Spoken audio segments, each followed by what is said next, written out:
ও হাসান বলছে কিয়ামতের কঠিন ময়দান যখন কায়েম হয়ে যাবে, মহান আল্লাহ রাব্বুল আলামিন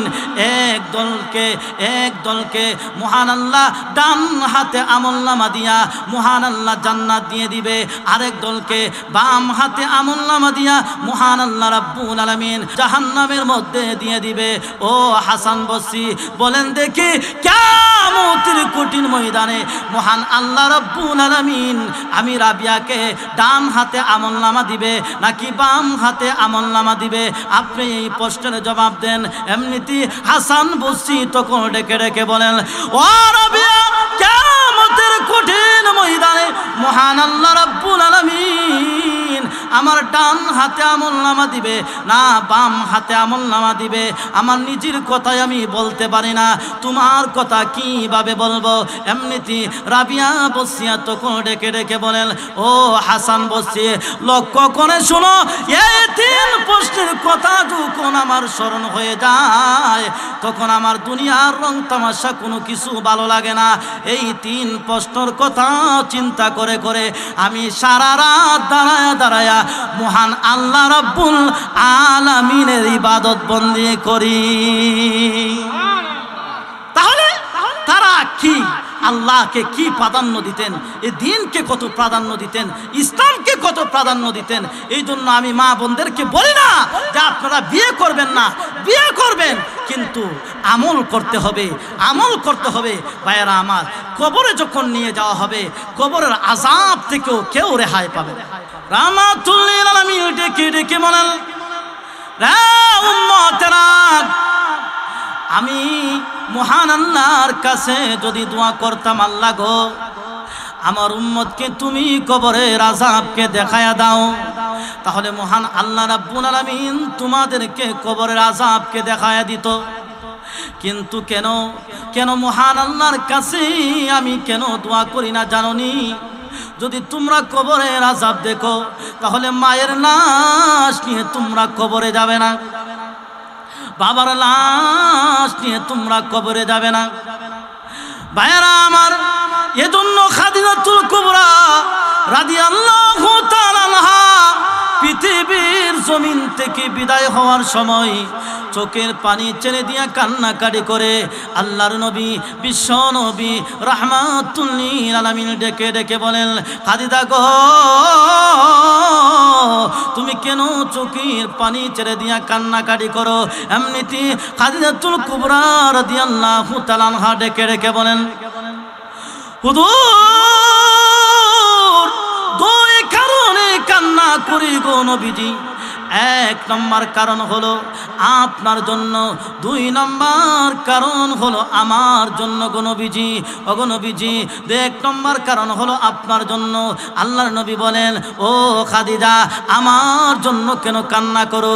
এমনিতে খাদিজাতুল কুবরা রাদিয়াল্লাহু তাআলা আনহা ডেকে ডেকে বলেন, ইয়া রাসূলুল্লাহ, ইয়া হাবিবাল্লাহ, ও গো নবীজি এতদিন আমি দুনিয়ার জমিনে ছিলাম, এই জন্য কাফের মুশরিকরা আপনার উপর আঘাত করতে পারে নাই। আল্লাহ নবী যখন ঈমানের দাওয়াত দিতেন, ইসলামের দাওয়াত দিতেন, কাফের মুশরিকরা যখন মারার জন্য আসতেন, এসে দেখতেন খাদিজাতুল কুবরা রাদিয়াল্লাহু তাআলা আনহা আল্লাহ নবীর পাশে বসে আছেন। এই জন্য খাদিজার ভয়ে তারা বিশ্ব নবীর উপর আক্রমণ করতে পারে নাই। আল্লাহ পাকের নাম জপো মুমিন, আল্লাহ পাকের নাম জপো মুমিন, তারি আসমান তারি জমিন, তারি আসমান তারি জমিন। অন্তর থেকে ডাকলে তারে, অন্তর থেকে ডাকলে তারে, দূর হবে যত বিপদ বালা। লা ইলাহা, লা ইলাহা ইল্লাল্লাহ, লা ইলাহা।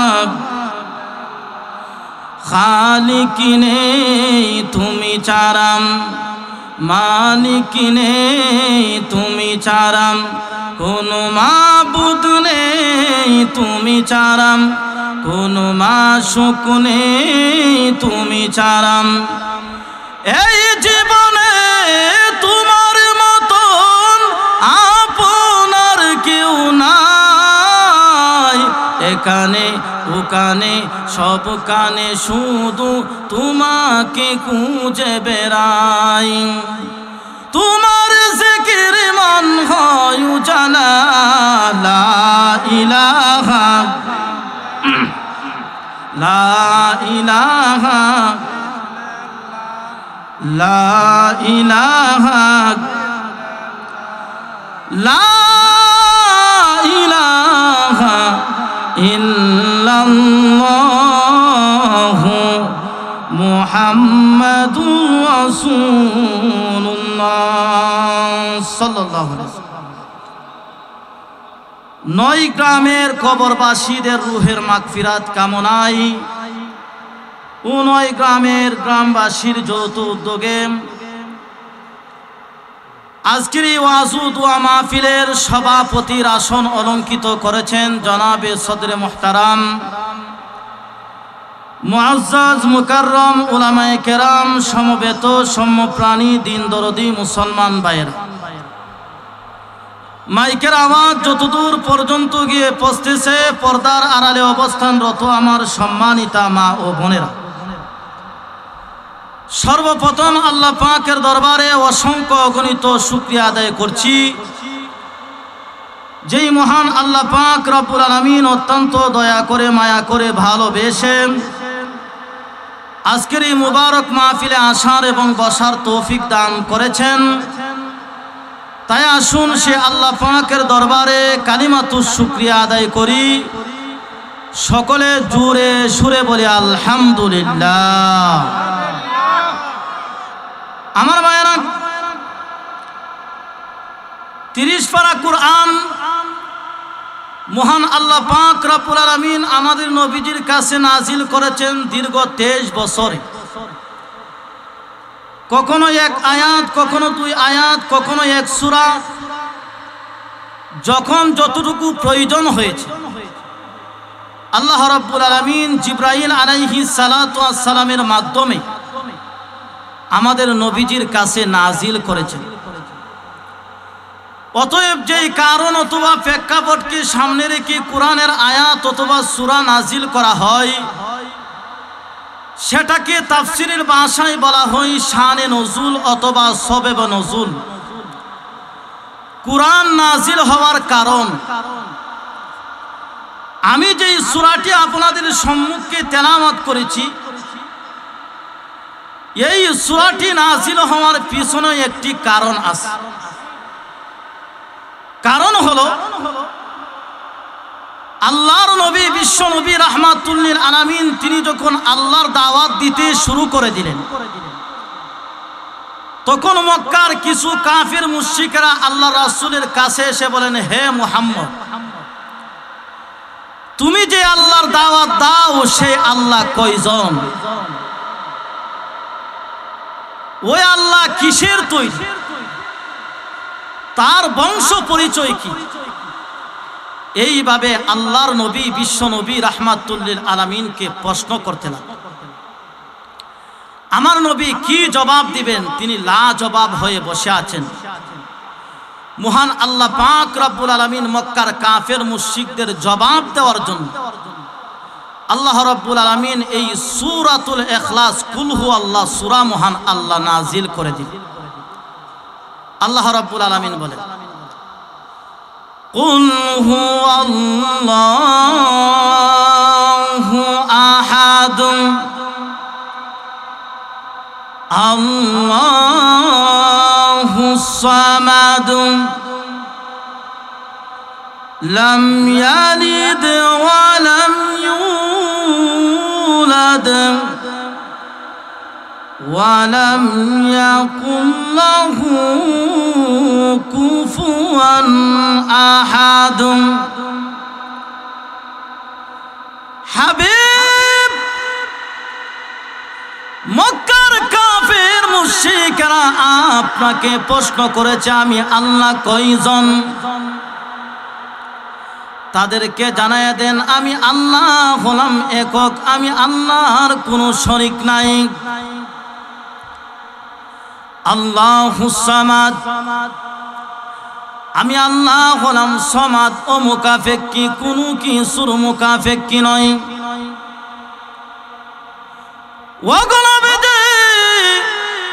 মক্কার কাফের মুশরিকেরা যে মূর্তি তৈরি করে, মাটি দিয়ে মূর্তি বানাইলে মাটি লাগে, মাটির মুকাফেক্কি। রূপা দিয়ে মূর্তি বানাইলে রূপা লাগে, রূপার মুকাফেক্কি। স্বর্ণ দিয়ে মূর্তি বানাইলে স্বর্ণ লাগে, স্বর্ণের মুকাফেক্কি। আর আমি আল্লাহ হলাম এমন একজন আল্লাহ, যেই আল্লাহ দুনিয়ার কোনো কিছুর মুকাফেক্কি নয়। লাম ইয়ালিদ ওয়া লাম ইউলাদ ওয়া লাম ইয়াকুল লাহু কুফুয়ান আহাদ।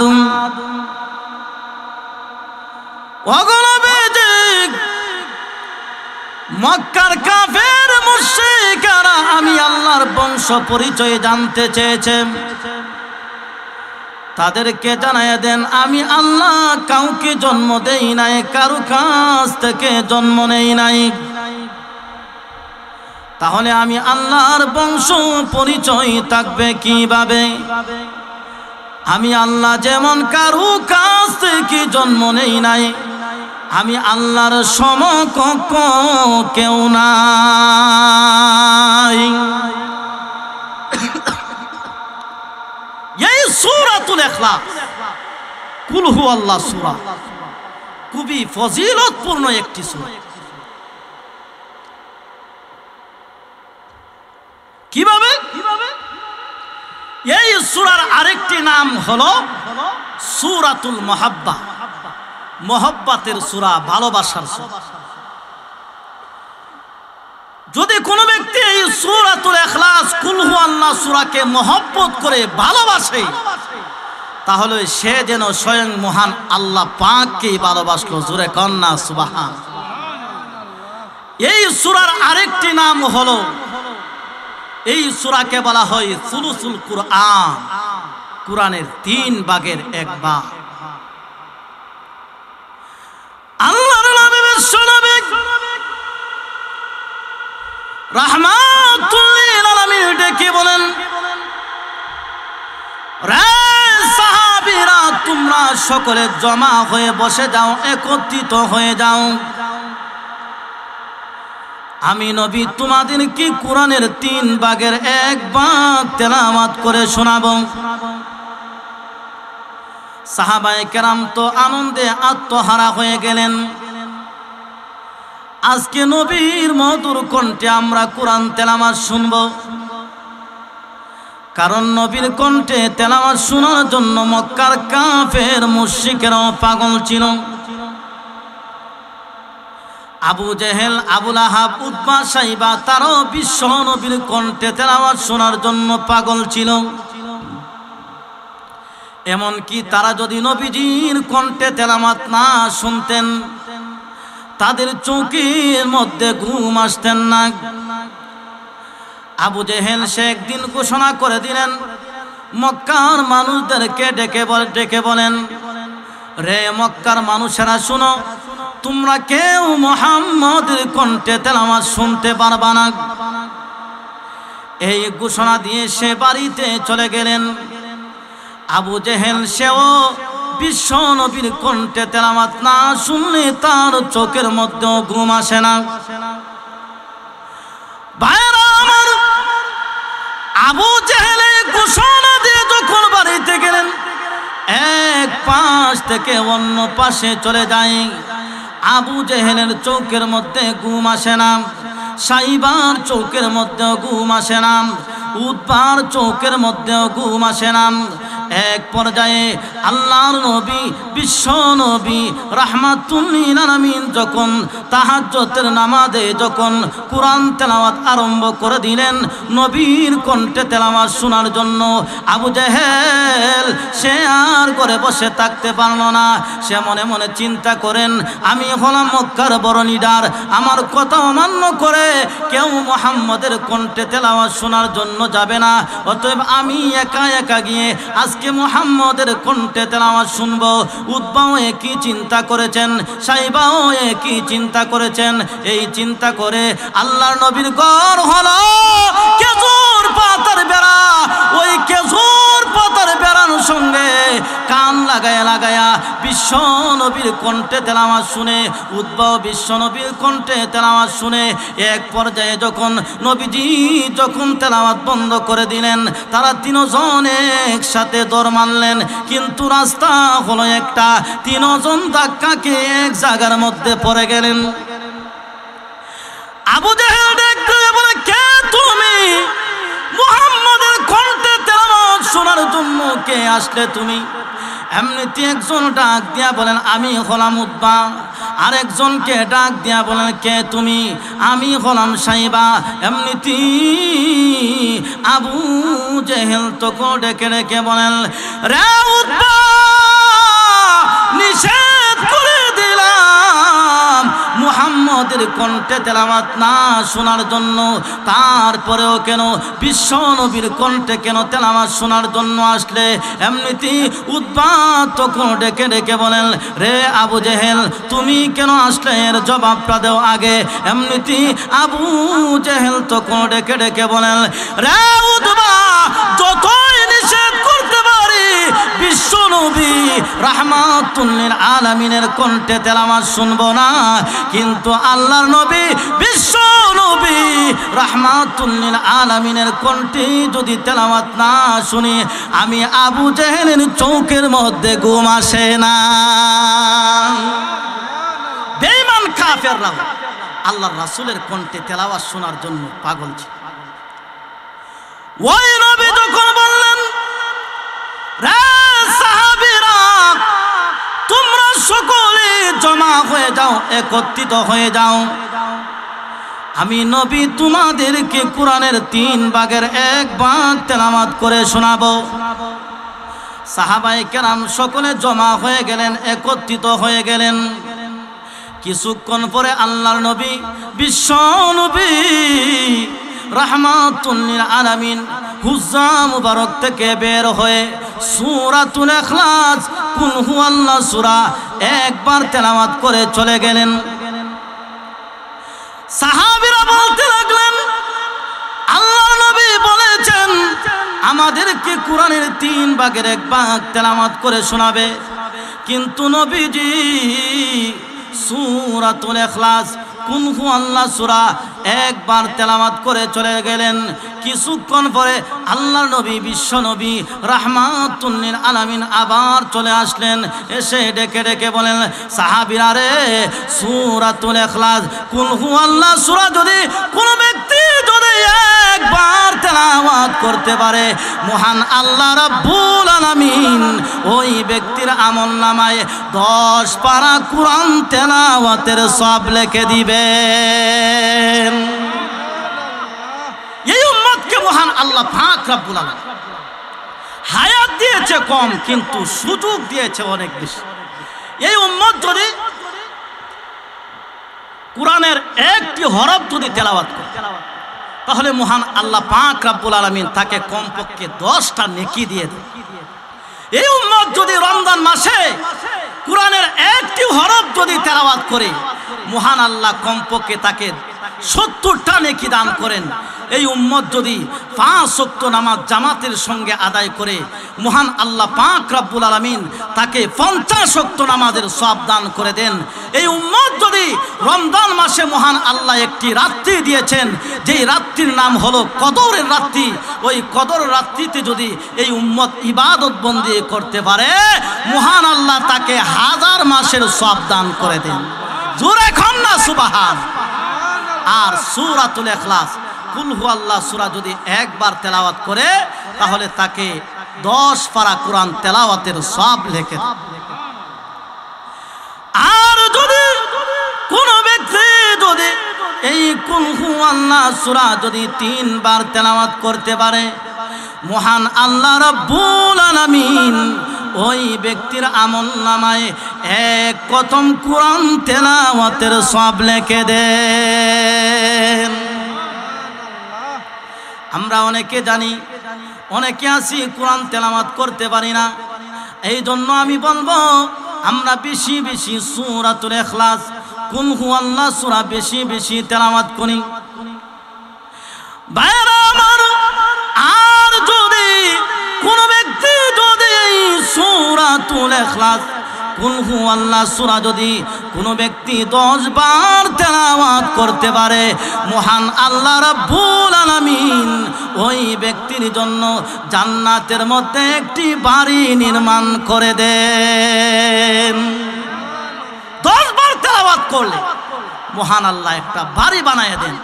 আজকে আমরা দুনিয়াতে সারা জীবন চলে যায়, তারপরে মনের মতো একটা বাড়ি বানাইতে পারি না। কিন্তু সূরাতুল ইখলাস, কুল হুয়াল্লাহ সূরা যদি 10 বার তেলাওয়াত করতে পারেন, মহান আল্লাহ জান্নাতে একটা বাড়ি বানায় দেন। ভাইরা আমার, শুধু তাই নয়, এই সূরাতুল ইখলাস, কুল হুয়াল্লাহ সূরা যারা মনোযোগ সহকারে নিয়মিত তেলাওয়াত করবে, মহান আল্লাহ রাব্বুল আলামিন দুনিয়া এবং আখিরাতে তাদের সম্মান বাড়ায়া দিবে। জিবরাইল আমিন একদিন আল্লাহর নবী, বিশ্ব নবী রাহমাতুল লিল আলামিনের কাছে বসে আছেন। এমনিতে নবীর একজন সাহাবী, আদরের সাহাবী, মহব্বতের একজন সাহাবী আবু যর গিফারি আল্লাহর নবীর দিকে আসতেছেন। জিবরাইল ডেকে বলেন, ইয়া রাসূলুল্লাহ, ইয়া হাবিবাল্লাহ, ওগো নবীজি, তাকিয়ে দেখেন আপনার সাহাবী আবু যর গিফারি আপনার দিকে আসতেছেন। এমনিতেই আল্লাহ নবী জিবরাইল আলাইহিস সালাতু ওয়াস সালামকে ডেকে ডেকে বলেন, রে জিবরাইল, তুমি তাকো আকাশে আর আমার আবু যর তাকে জমিনে। আমার আবু যরকে তুমি চিনো কোন কারণে রে জিবরাইল?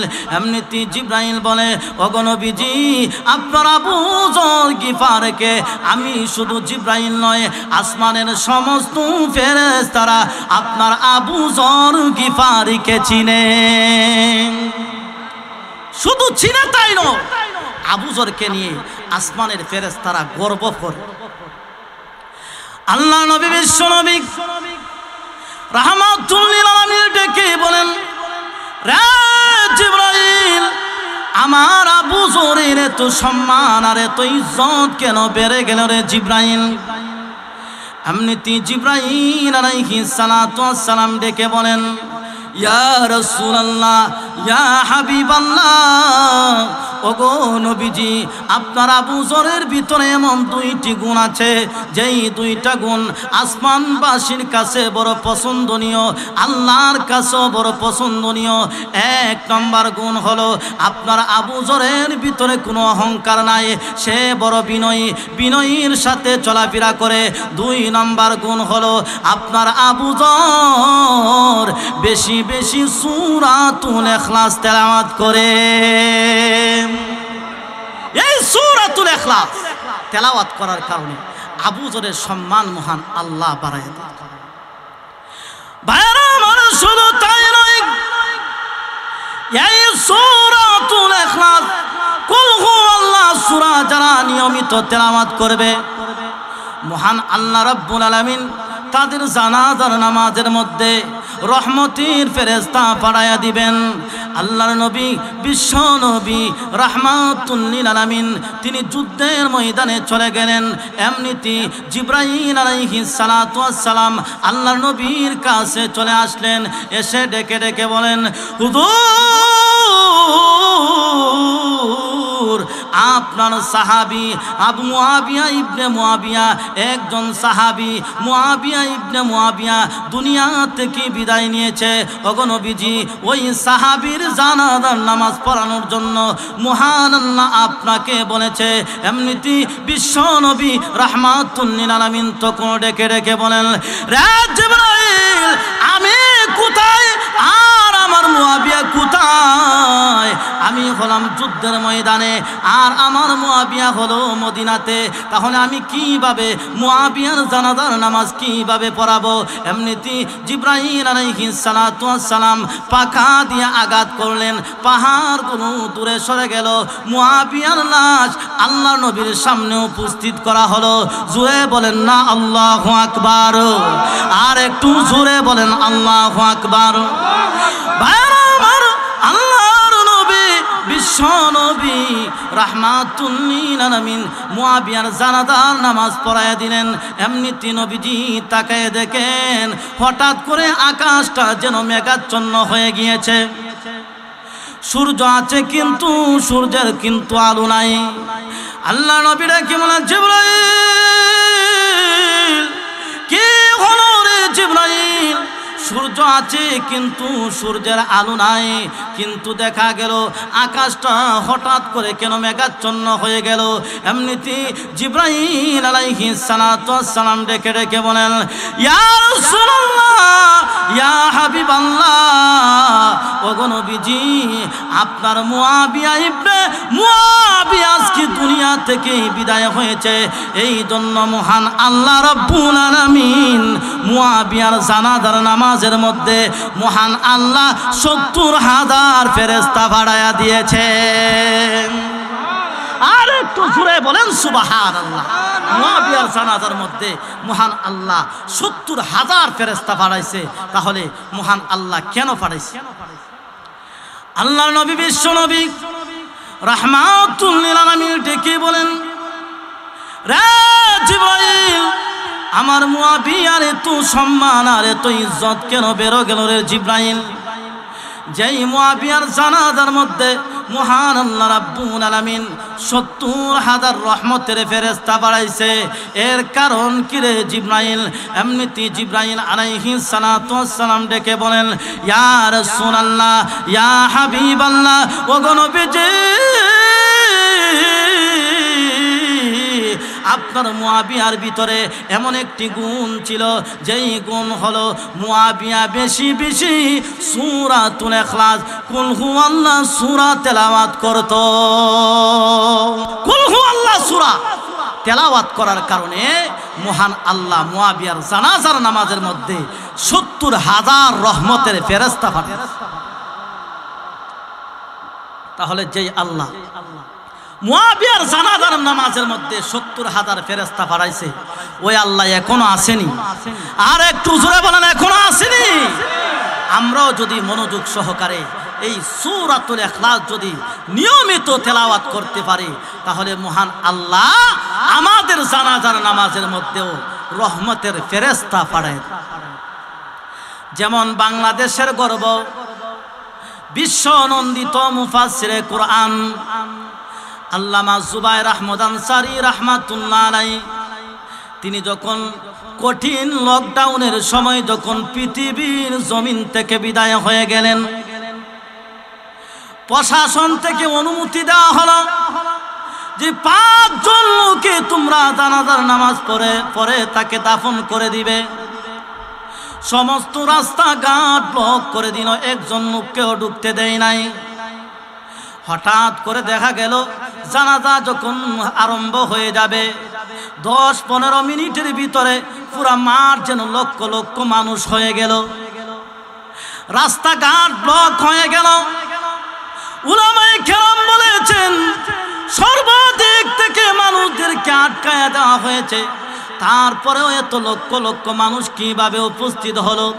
হক্কানি উলামায়ে কেরাম বলেছে তারা আসলে মানুষ ছিল না, মহান আল্লাহ রাব্বুল আলামিন জুবায়ের আহমদ আনসারী রাহমাতুল্লাহ আলাইহি জানাজার নামাজের মধ্যে মহান আল্লাহ রহমতের ফেরেশতা পাঠায়া দিয়েছিল। এই সূরাতুল ইখলাসের প্রতি আপনারা বেশি বেশি আমল। ভাইরা আমার, আল্লাহ নবী বিশ্ব নবী রাহমাতুল লিল আলামিনের কাছে একজন সুন্দরী সুরুষী যুবতী মহিলা এসে আল্লাহ নবীর কাছে ডেকে ডেকে বলেন, ওগো নবীজি, আপনি আমাকে বিয়ে করায়া দেন, আমার কেন বিয়ে হচ্ছে না? আল্লাহ নবী ডেকে ডেকে বলেন, কি গো মহিলা, তোমার কেন বিয়ে হচ্ছে না? দেখতে অনেক সুন্দরী, তোমার বংশ মর্যাদা অনেক ভালো, তোমার কেন বিয়ে হচ্ছে না? এমনিতে মহিলা ডেকে বলেন, ইয়া রাসূলুল্লাহ, ইয়া হাবিবাল্লাহ, ওগো নবীজি, আমাকে যেই ছেলে বিয়ে করবে তার ভিতরে 3টি গুণ থাকতে হবে। 1 নম্বর গুণ হলো, আমাকে যেই ছেলে বিয়ে করবে সে প্রতিদিন 1 খতম কোরআন তেলাওয়াত করতে হবে। 2 নম্বর গুণ হলো, সারা রাত দাঁড়ায় নফল নামাজ পড়তে হবে। 3 নম্বর গুণ হলো, সারা বছর নফল রোজা রাখতে হবে। আল্লাহর নবী গো, এই 3 শর্ত যদি কোনো যুবক পালন করতে পারে তাহলে আমি তাকে বিয়ে করতে রাজি আছি। আল্লাহ রাসূল বলে, এই জন্যই তোমার বিয়ে হয় না, কারণ এই 3 কঠিন শর্তে পালন করা বড় কঠিন, তোমাকে বিয়ে করা অসম্ভব। তবে তুমি বসো, আমি সাহাবীদের কাছে তালাশ করে লই। এমনিতে আল্লাহ রাসূল তখন ডেকে ডেকে বলেন, ও সাহাবীরা, তোমরা খাড়া আছো, যারা আছো এই মহিলাকে বিয়ে করতে চাও, দাঁড়ায়া যাও। তখন দেখা গেল অনেকগুলো যুবক সাহাবী, সুন্দর সুন্দর সাহাবী, সুন্দর মহিলাকে দেখে অনেক সাহাবী দাঁড়ায় গেল। আল্লাহ রাসূল সাল্লাল্লাহু আলাইহি সাল্লাম বলে, শুনো, এই মহিলাকে বিয়ে করতে গেলে 3 শর্ত পালন করতে হবে। 1 নম্বর শর্ত হলো প্রতিদিন 1 খতম কোরআন শরীফ পড়তে হবে। 2 নম্বর শর্ত হলো সারা রাত দাঁড়ায়া নফল নামাজ পড়তে হবে। 3 নম্বর শর্ত হলো সারা বছর নফল রোজা রাখতে হবে। এই 3 শর্ত যারা পালন করতে পারো তোমরা দাঁড়ায়া থাকো, আর যদি পালন করতে না পারো তাহলে বসে যাও। এই কথা বলা মাত্রই নবীর সমস্ত সাহাবী সাথে সাথে বসে গেল। কিন্তু হালকা বার্তায় একজন সাহাবী, যে সাহাবী দেখতে এত সুন্দর না, সে একটা কোণার মধ্যে দাঁড়ায় রয়েছে। আল্লাহ রাসূল ডাক দিয়া বলেন, তুমি কেন দাঁড়ায় রয়েছো? এমনিতে ওই সাহাবী ডেকে বলেন, হুজুর, আমি এই 3 শর্ত পালন করতে পারবো। আল্লাহ রাসূল বলেন, আমার সাহাবীরা কোনোদিন মিথ্যা কথা বলে না, আসো তোমার সাথে এই মহিলাকে বিয়ে করাইয়া দিব। যেই মাত্র বিয়ে করাইয়া দিলেন, ওই মহিলাকে নিয়ে যখন সে বাড়িতে চলে গেলেন, সর্বপ্রথমই সূরাতুল ইখলাস, কুল হুয়াল্লাহ সূরা 3 বার তেলাওয়াত করছে। 3 বার তেলাওয়াত করে যখন এশার নামাজের আজান হয়ে গেছে, সে নামাজ পড়ার জন্য মসজিদে চলে গেছে। নামাজ পড়ে এসে স্ত্রীকে বললেন, খাবার দাও। খাবার গ্রহণ করে সে নাক টান্না ঘুম দিছে। স্ত্রী মনে মনে চিন্তা করে, আমার স্বামীর শর্ত ছিল সে সারা রাত দাঁড়ায়া নফল নামাজ পড়বে, কিন্তু সেদিন নাক টান্না ঘুম দিছে। আচ্ছা দেখি তাহাজ্জুদের নামাজটা পড়েনি, দেখা যায় তাহাজ্জুদের নামাজও পড়ে না। আবার যখন মসজিদের মধ্যে মুয়াজ্জিন যখন ফজরের আজান দিয়েছে, সে নামাজ পড়ার জন্য আবার মসজিদের মধ্যে চলে গিয়েছে। মসজিদের মধ্যে নামাজ শেষ করে সে আবার স্ত্রীর কাছে আসলেন। সকালবেলা বলেন, স্ত্রীকে বললেন নাস্তা দেওয়ার জন্য। এমনিতে স্ত্রী বলেন, আপনার না শর্ত ছিল যে সারা বছর নফল রোজা রাখবেন, এখন আপনি নাস্তা চাইতেছেন। যাই হোক, স্বামী হিসাবে নাস্তা দিয়ে পিছনের দরজা দিয়ে বের হয়ে আবার আল্লাহর রাসূলের কাছে গিয়ে উপস্থিত হয়ে গেল। হুজুর, ইয়া রাসূলুল্লাহ, ইয়া হাবিবাল্লাহ, ওগো নবীজি, আমার বড় সর্বনাশ হয়ে গিয়েছে গো নবীজি। আল্লাহ রাসূল বলেন, কেন? তোমাকে না গতকাল বিয়ে করাইয়া দিলাম, তোমার কিভাবে সর্বনাশ হয়ে গেল? এমনিতে ওই মহিলা তখন ডেকে ডেকে বলেন, ওগো নবীজি, যেই সাহাবীর সাথে আমাকে বিয়ে করাইয়া দিয়েছেন, ওই সাহাবীর ভিতরে 3 গুণের 1 গুণ নাই।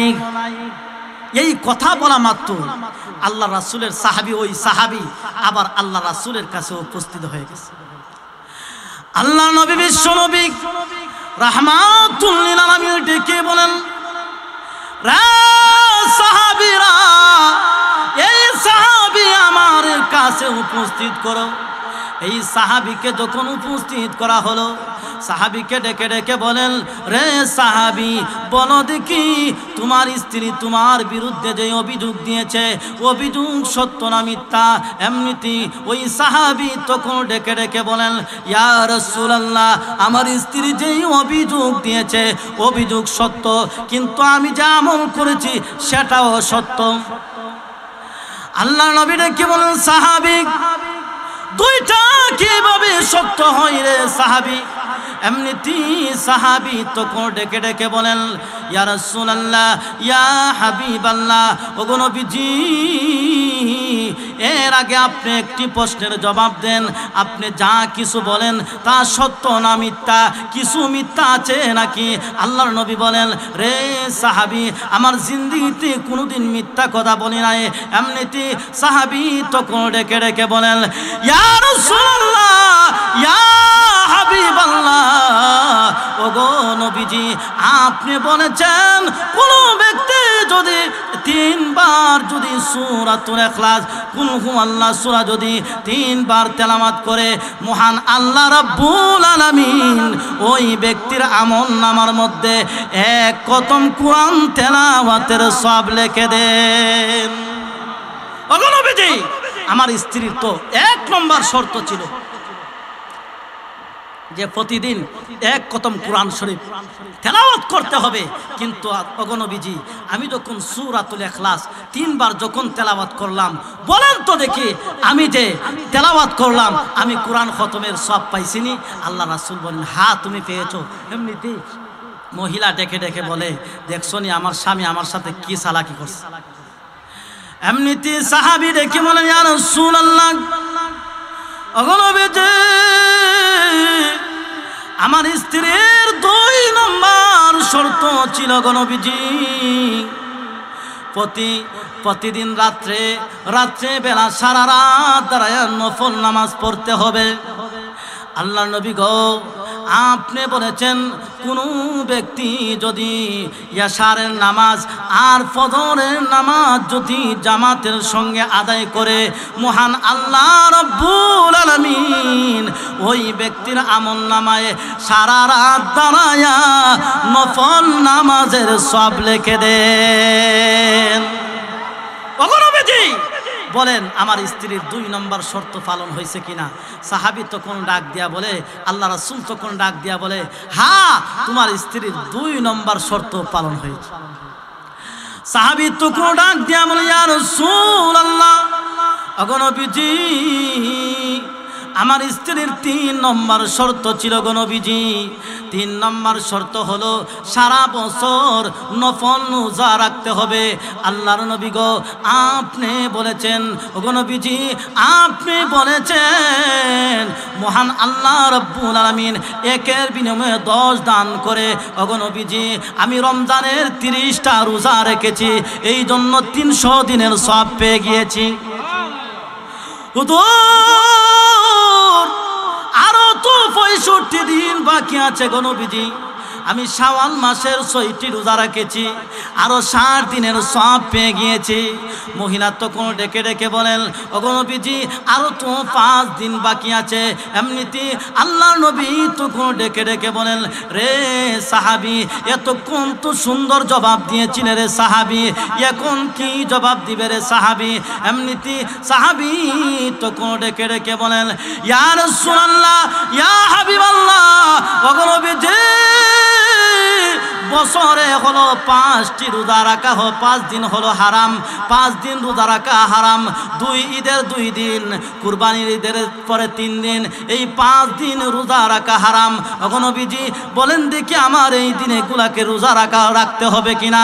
আল্লাহ রাসূল বলেন, না, তোমার ওই দিনে রোজা রাখতে হবে না। ওই মহিলা তখন ডেকে ডেকে বলেন, দেখছনি আমার স্বামীর চালাকি, দেখছনি, এই 3 গুণ তো সবার কাছে আছে, কিন্তু তার বুদ্ধির কারণে আমার মতো সুন্দরী মহিলাকে বিয়ে করে ফেলেছে।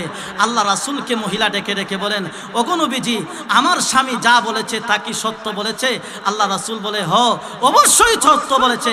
এমনিতে মহিলা তখন ডাক দিয়া বলেন, ইয়া রাসূলুল্লাহ, আমার স্বামী যদি সত্য বলে থাকে, এই মুহূর্তে আমি আমার এই কালো স্বামীকে আল্লাহর মহব্বতের জন্য, আল্লাহর জন্য, দ্বীনের জন্য, ইসলামের জন্য এই কালো স্বামীকেই আমি সাদরে গ্রহণ করে নিলাম। জোরে কন্যা সুবহান। নবীর যুগের মহিলারা তারা তো দ্বীনের প্রতি বেশি অগ্রগামী ছিলেন। তারা দ্বীনকে বেশি প্রাধান্য দিতেন, দুনিয়ার কোনো সম্পদকে প্রাধান্য দিতেন না, বড়লোক স্বামী চাইতেন না, তারা আল্লাহওয়ালা স্বামী চাইতেন। যেমন যুগ শ্রেষ্ঠ একজন মহিলা ছিলেন, যার নাম হলো রাবিয়া বসরিয়া। এই রাবিয়া বসরিয়ার কাছে যখন হাসান বসরি যখন বিয়ের প্রস্তাব নিয়ে গেলেন, রাবিয়া বসরিয়া ডেকে বলেন, ও হাসান বসরি, তোমার প্রস্তাব আমি গ্রহণ করতে পারি রে হাসান বসরি, কিন্তু আমার 3টা প্রশ্নের জবাব দিতে হবে। 1 নম্বর প্রশ্নের জবাব হলো, আমি যখন দুনিয়ার জমিন থেকে বিদায় হয়ে যাব, আজরাইল যখন আমার কাছে উপস্থিত হবে, তখন আমি ঈমান নিয়ে যেতে পারবো কি পারবো না, এই প্রশ্নের জবাবটা তুমি আমাকে দাও। হাসান মসজিদে কি বলেন, ও রাবিয়া, তুমি এই প্রশ্নের জবাব দিতে পারবে কিনা পারবে না, এটা তো আমি কিভাবে বলবো, আমি নিজেও তো বলতে পারি না, আমি ঈমান নিয়ে যেতে পারবো কি পারবো না আমি নিজেও বলতে পারি না। এমনিতে রাবিয়া বসরিয়া বলেন, তাহলে আপনি আমার 1 নম্বর প্রশ্নের জবাব দিতে পারলেন না। 2 নম্বর প্রশ্ন হলো, ও রাবিয়া, ও হাসান বসরি, বলেন দেখি, এই পৃথিবীর জমিন থেকে যখন আমি বিদায় হয়ে যাব, কবরে যখন রাখা হবে, কবরের মধ্যে মুনকার নাকির ফেরেশতারা 3টি প্রশ্ন করবে, বলেন দেখি এই 3 প্রশ্নের জবাব আমি দিতে পারবো কি পারবো না। এমনিতে হাসান বসরি তখন ডেকে ডেকে বলেন, ও রাবিয়া, কবরের মধ্যে যে মহান আল্লাহর ফেরেশতারা 3 প্রশ্ন যে করবে, এই প্রশ্নের জবাব আমি দিতে পারবো কি পারবো না সেটাও আমি বলতে পারি না, তোমার কথা আমি কিভাবে বলবো। এমনিতে রাবিয়া বলেন, তাহলে তুমি আমার 2য় প্রশ্নের জবাবও দিতে পারলেন না। 3 নম্বর প্রশ্ন হলো, ও হাসান বসরি, কিয়ামতের কঠিন ময়দান যখন কায়েম হয়ে যাবে, মহান আল্লাহ রাব্বুল আলামিন এক দলকে মহান আল্লাহ ডান হাতে আমলনামা দিয়া মহান আল্লাহ জান্নাত দিয়ে দিবে, আরেক দলকে বাম হাতে আমলনামা দিয়া মহান আল্লাহ রাব্বুল আলামিন জাহান্নামের মধ্যে দিয়ে দিবে। ও হাসান বসরি, বলেন দেখি, কিয়ামতের কঠিন ময়দানে মহান আল্লাহ রাব্বুল আলামিন আমি রাবিয়াকে ডান হাতে আমলনামা দিবে নাকি বাম হাতে আমলনামা দিবে? আপনি এই প্রশ্নের জবাব দেন। এমনিতে হাসান বসরি তখন ডেকে ডেকে বলেন, ও রাবিয়া, কিয়ামতের কঠিন ময়দানে মহান আল্লাহ রাব্বুল আলামিন আমার ডান হাতে আমলনামা দিবে না বাম হাতে আমলনামা দিবে, আমার নিজের কথাই আমি বলতে পারি না, তোমার কথা কিভাবে বলবো? এমনিতে রাবিয়া বসরিয়া তখন ডেকে ডেকে বলেন, ও হাসান বসরি, লক্ষ্য করে শোনো, এই 3 প্রশ্নের কথা যখন আমার স্মরণ হয়ে যায়, তখন আমার দুনিয়ার রং তামাশা কোনো কিছু ভালো লাগে না। এই 3 প্রশ্নের কথা চিন্তা করে করে আমি সারা রাত দাঁড়ায়া দাঁড়ায়া মহান আল্লাহ রাব্বুল আলামিনের ইবাদত বন্দি করি। তাহলে তারা কি আল্লাহকে কি প্রাধান্য দিতেন, এই দ্বীনকে কত প্রাধান্য দিতেন, ইসলামকে কত প্রাধান্য দিতেন। এই জন্য আমি মা বোনদেরকে বলি না যে আপনারা বিয়ে করবেন না, বিয়ে করবেন, কিন্তু আমল করতে হবে, আমল করতে হবে। ভাইয়েরা আমার, কবরে যখন নিয়ে যাওয়া হবে, কবরের আযাব থেকেও কেউ রেহাই পাবে না। আল্লাহ নবী, বিশ্ব নবী রাহমাতুল লিল আলামিন ডেকে ডেকে বলেন, রে উম্মতেরা, আমি মহান আল্লাহর কাছে যদি দোয়া করতাম, আল্লাহ গো আমার উম্মতকে তুমি কবরের আযাবকে দেখায়া দাও। তাহলে মহান আল্লাহ রাব্বুল আলামিন তোমাদেরকে কবরের আযাবকে দেখায়া দিত। কিন্তু কেন মহান আল্লাহর কাছে আমি কেন দোয়া করি না জানোনি? যদি তোমরা কবরের আযাব দেখো তাহলে মায়ের লাশ নিয়ে তোমরা কবরে যাবে না, বাবার লাশ নিয়ে তোমরা কবরে যাবে না। ভাইয়েরা আমার, এজন্য খাদিজাতুল কুবরা রাদিয়াল্লাহু তাআলা আনহা পৃথিবীর জমিন থেকে বিদায় হওয়ার সময় চোখের পানি ছেড়ে দিয়া কান্নাকাটি করে আল্লাহর নবী বিশ্ব নবী রাহমাতুল লিল আলামিন ডেকে ডেকে বলেন, খাদিজা গো, তুমি কেন চোখের পানি ছেড়ে দিয়া কান্নাকাটি করো? এমনিতে খাদিজাতুল কুবরা রাদিয়াল্লাহু তাআলা আনহা ডেকে ডেকে বলেন, হুজুর, দুই কারণে কান্না করি গো নবীজি। এক নম্বর কারণ হলো আপনার জন্য, দুই নম্বর কারণ হলো আমার জন্য গো নবীজি। ও গো নবীজি, এক নম্বর কারণ হলো আপনার জন্য। আল্লাহর নবী বলেন, ও খাদিজা, আমার জন্য কেন কান্না করো? এমনিতেই খাদিজাতুল কুবরা রাদিয়াল্লাহু তাআলা আনহা ডেকে ডেকে বলেন, ইয়া রাসূলুল্লাহ, ইয়া হাবিবাল্লাহ, ও গো নবীজি, এতদিন আমি দুনিয়ার জমিনে ছিলাম, এই জন্য কাফের মুশরিকরা আপনার উপর আঘাত করতে পারে নাই। আল্লাহ নবী যখন ঈমানের দাওয়াত দিতেন, ইসলামের দাওয়াত দিতেন, কাফের মুশরিকরা যখন মারার জন্য আসতেন, এসে দেখতেন খাদিজাতুল কুবরা রাদিয়াল্লাহু তাআলা আনহা আল্লাহ নবীর পাশে বসে আছেন। এই জন্য খাদিজার ভয়ে তারা বিশ্ব নবীর উপর আক্রমণ করতে পারে নাই। আল্লাহ নবীকে খাদিজাতুল কুবরা ডেকে ডেকে বলেন, ইয়া রাসূলুল্লাহ, ইয়া হাবিবাল্লাহ, ওগো নবীজি, আমি খাদিজা যখন দুনিয়া থেকে বিদায় হয়ে যাব, কবরে কি নিয়ে যাব? ওগো নবীজি, আমি খাদিজা যখন পৃথিবীর জমিন থেকে বিদায় হয়ে যাব, আপনার পাশে কে দাঁড়াবে? এই জন্য আমি চোখের পানি ছেড়ে দিয়া কান্নাকাটি করি। দুই নম্বর কারণ হলো গো নবীজি, কবরে কে নিয়ে যাব? কবরের কোনো সামান না আমি খাদিজারতে নাই গো নবীজি।